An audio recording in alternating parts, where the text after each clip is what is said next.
else? Yes? Before you published your work, was it ever hard for you to share what you written?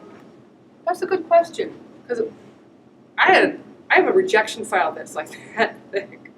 I wrote a lot of really bad stuff. I think what was hard for me, I didn't have a problem sharing it, but when I started out, I had a hard time lowering my defenses to hear critiquing. Like I had belonged to a writer's group, and I remember like friends trying to say, well, this scene is kind of confusing, and I would get really defensive.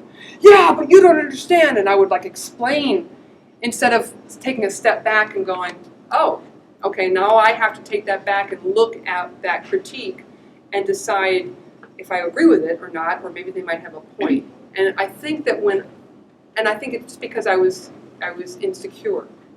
That's why you do that. You want to defend your work.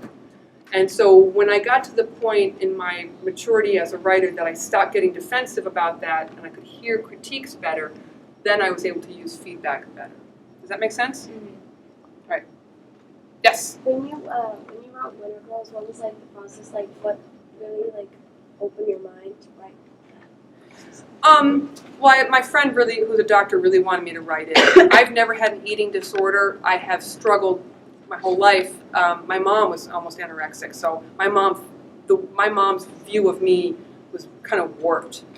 And I thought for a long time that I was morbidly obese at this size. And my mom didn't have much appreciation for me as an athlete. Boys won't like the muscles, she said.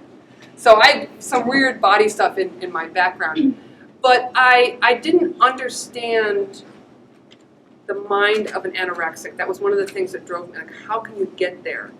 I spent a lot of time talking to doctors and psychiatrists who deal with people with eating disorders to understand the mindset. And I'm fighting a battle right now with a lot of, do you know what Pro-Ana is? Pro-Ana is this subculture where anorexics are supporting other anorexics online.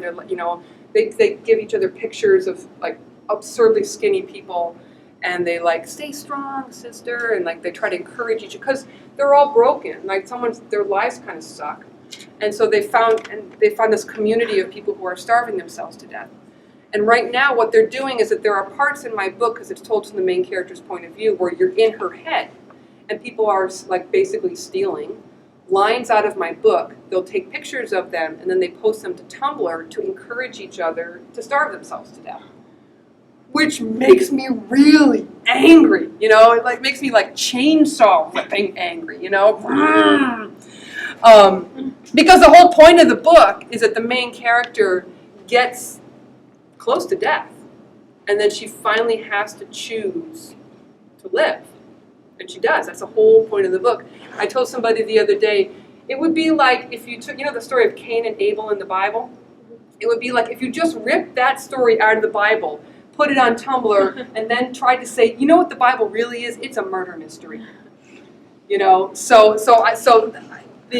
been struggling, and in the writing process too, it was a lot of challenges about how do I get into this head and what to say.